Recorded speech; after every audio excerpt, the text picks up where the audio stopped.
Uluhaktuk, Northwest Territories, population 450, located on the west side of Victoria Island.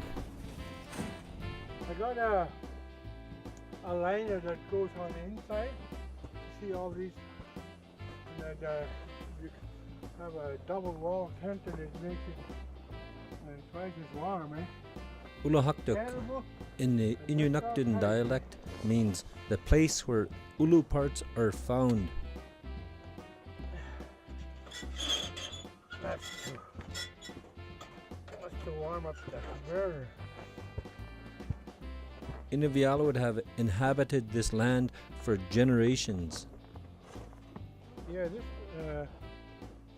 this snow knife was made by somebody from Igloo, and the handle, as you can see, is bone. So it's maybe muskox or caribou, probably muskox. And this is brass, lots of brass in this one, copper, and it's especially made to build igloo. Too hard, it's going to be really They have tough. adapted to the climate and have flourished as a culture. Draw down or your snow knife. Be good. Sometimes when it's too hard to push your knife into the snow is no good. The igloo is a technological phenomenon. Who would have thought to build a home from frozen water?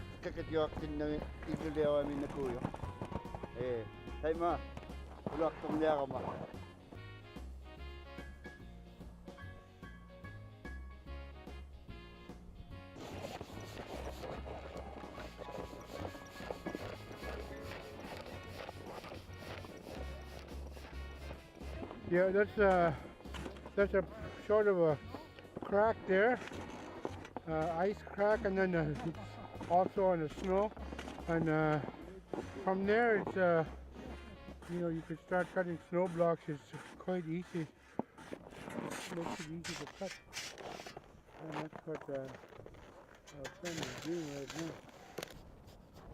now. First couple of inches really soft, so I just take the top off.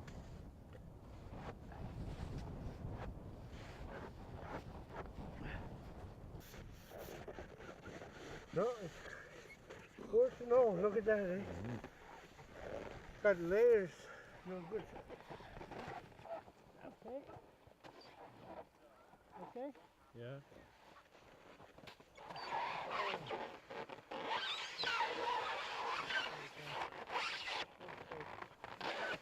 Only a handful of elders in Uluhaktuk remember living in igloos. Elders like Robert Kaptana. Today, he is passing that traditional knowledge onto this group of high school students. None of the students today have ever had the privilege of actually living in an igloo. But surprisingly, they are only 1 or 2 generations removed from this Stone Age structure.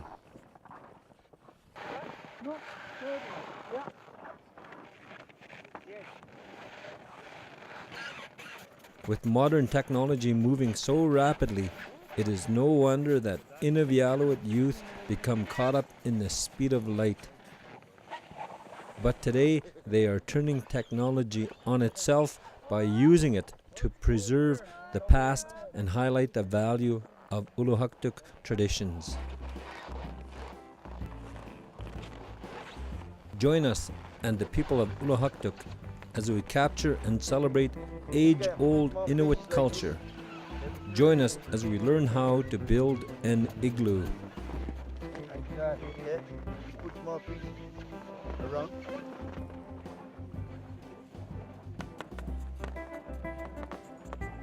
come you don't bring the other snow knife? The orange one. You know how to use snow knife already, huh?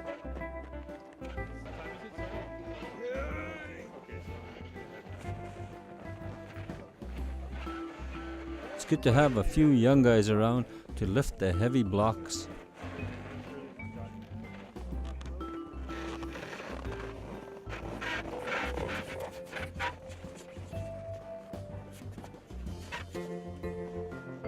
shave between the blocks to make the fit more snug.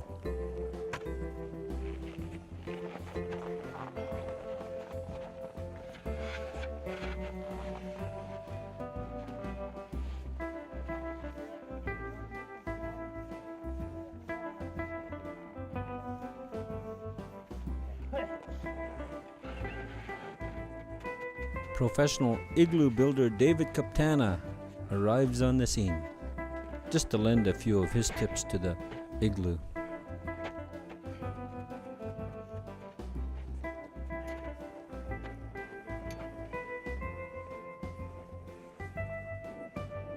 See how the blocks are leaning inward?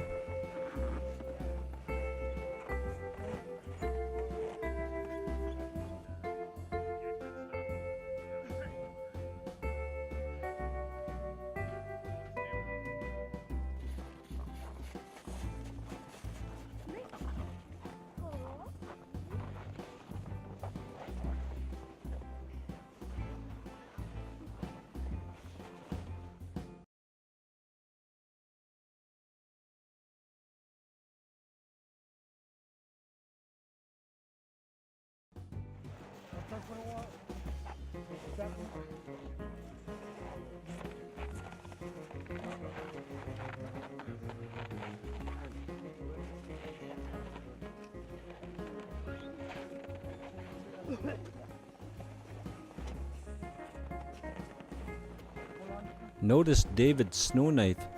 You can't buy that at Walmart. You gotta make one. Already getting higher. I know about my level though.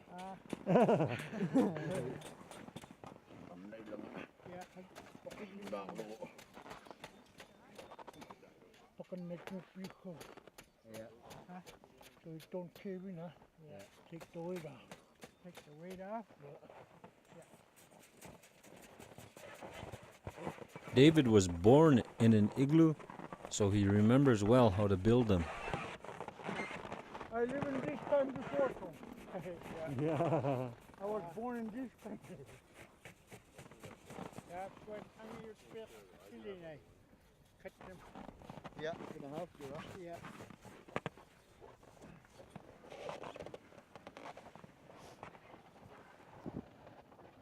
Over.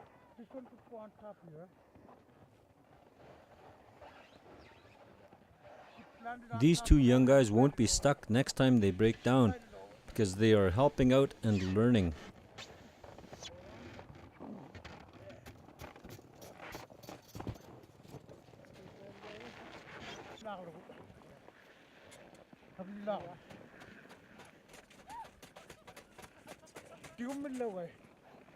Hold it for well, the bottom.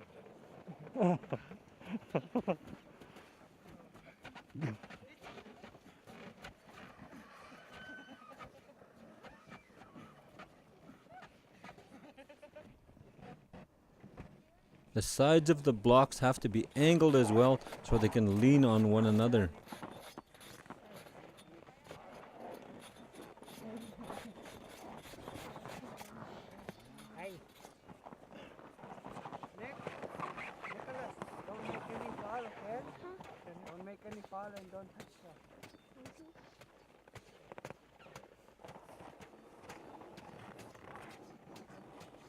Jack's grandson is barely 6 years old, and he's getting a good idea of how to build an igloo already. Bring your camera down.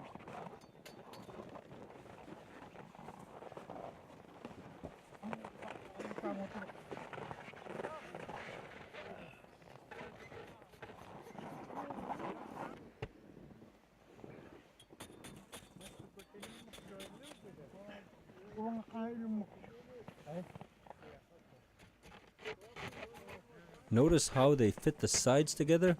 This helps the blocks lean against one another.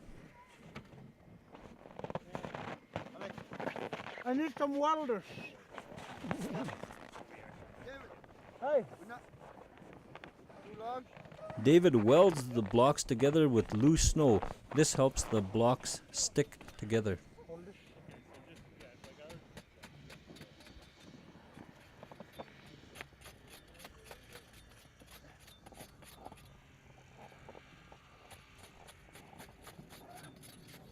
Notice how long David's knife is, perfect for making an igloo.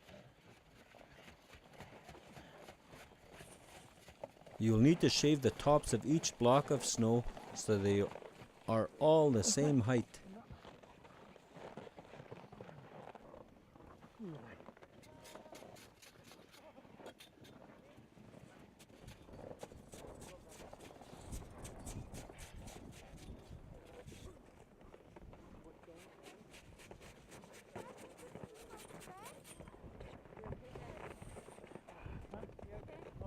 Maybe, can you make coffee and wait? Jack's grandson is really catching on. Soon he'll have his own igloo. Well, I'm going. My back is not too good. Yeah. Here, David. Hello, dude.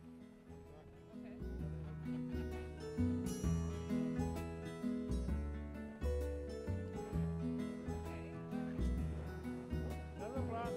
Robert takes over as construction foreman.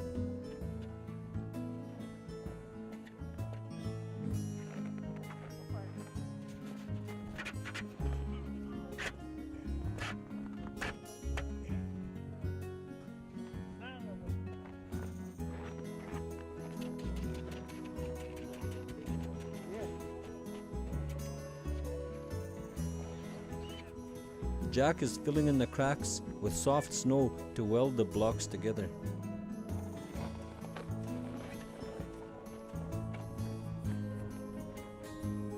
The blocks need to lean further and further inward the higher the igloo goes. There, he's got his first block done. Good job. Put some snow on your face if you get frostbite. Seriously.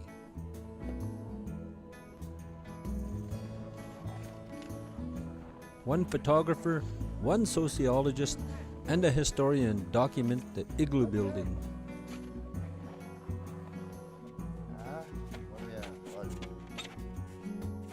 Jack tries his hand at igloo forming.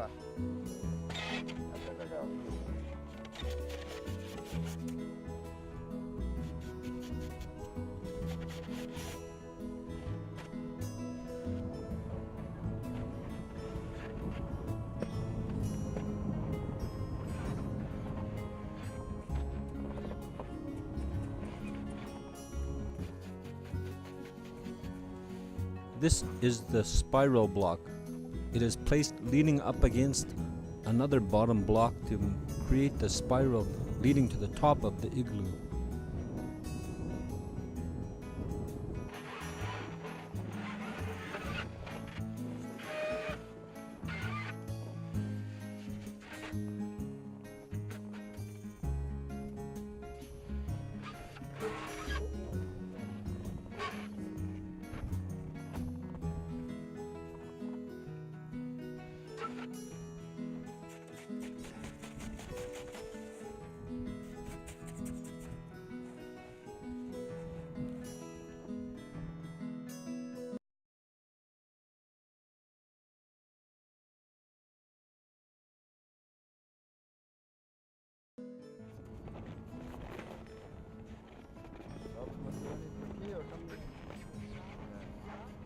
Notice how the igloo is spiraling towards the top.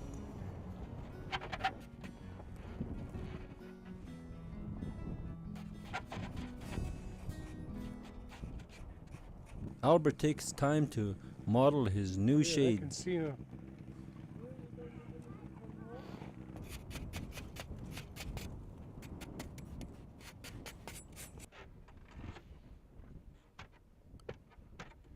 What did they do before ladders? Interesting question.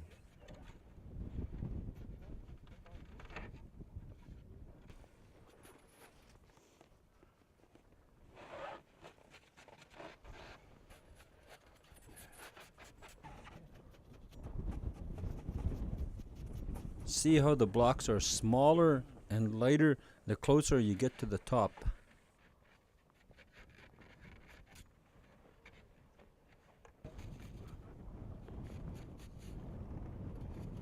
Cut the doorway from the first spiral block. Notice the block on top. Robert is cutting the doorway from one block. Go ahead, go and do that toilet, that block. Warm up that coffee.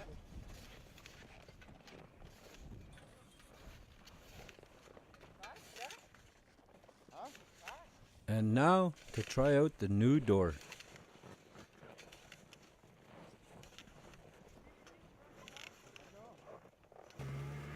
This is where the tent comes in handy. You're gonna have some dinner. Jack is quite content to have his lunch outdoors. I should have brought fish quack too.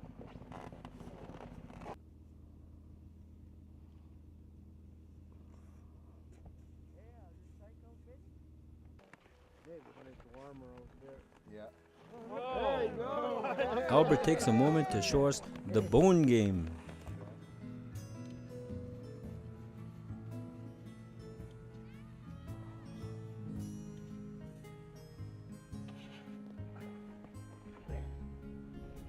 Robert takes over as construction foreman.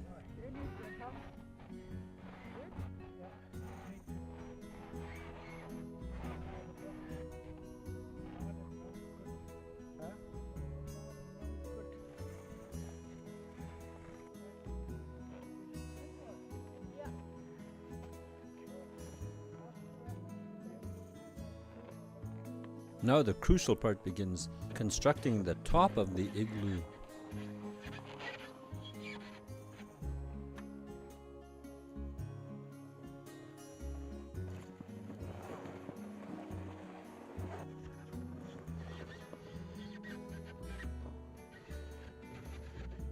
Notice how precarious the blocks seem to be, yet they hold.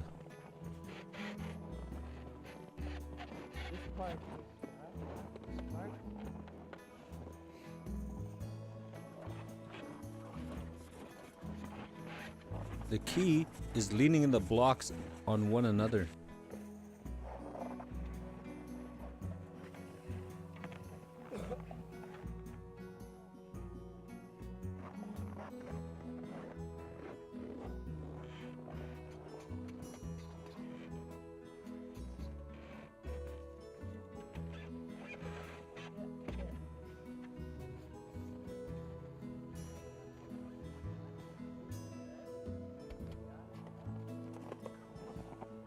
It is important to put snow between the cracks of the blocks so they stick to one another.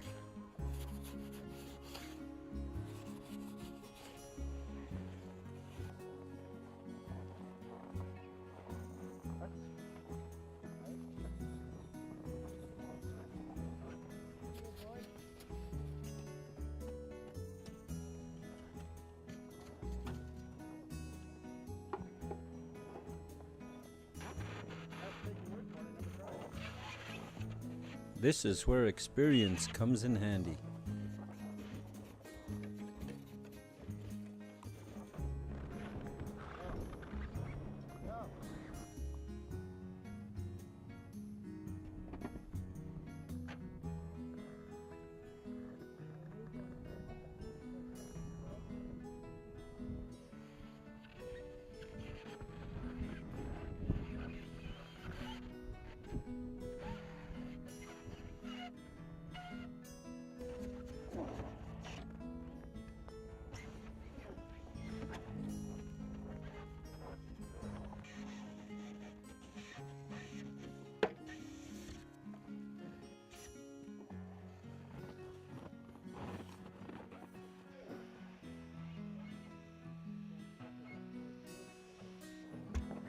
The last block to be placed is the keystone block. It ensures the igloo will not cave in on itself. Right here? Yeah. Right here?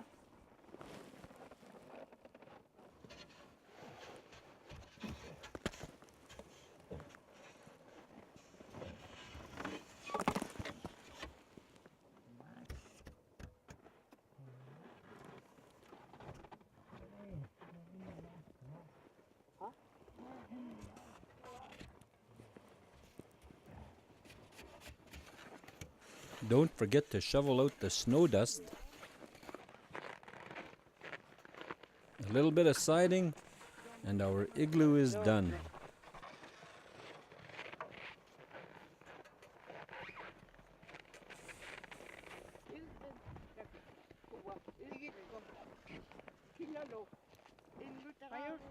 This is the feeding the sun ceremony, welcoming back the sun after weeks of absence.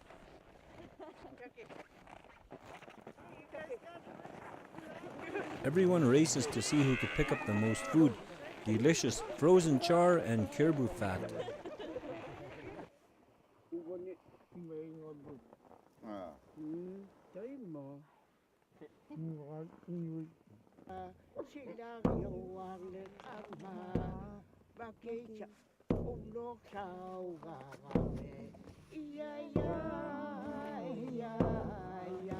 This is a welcome song to the sun.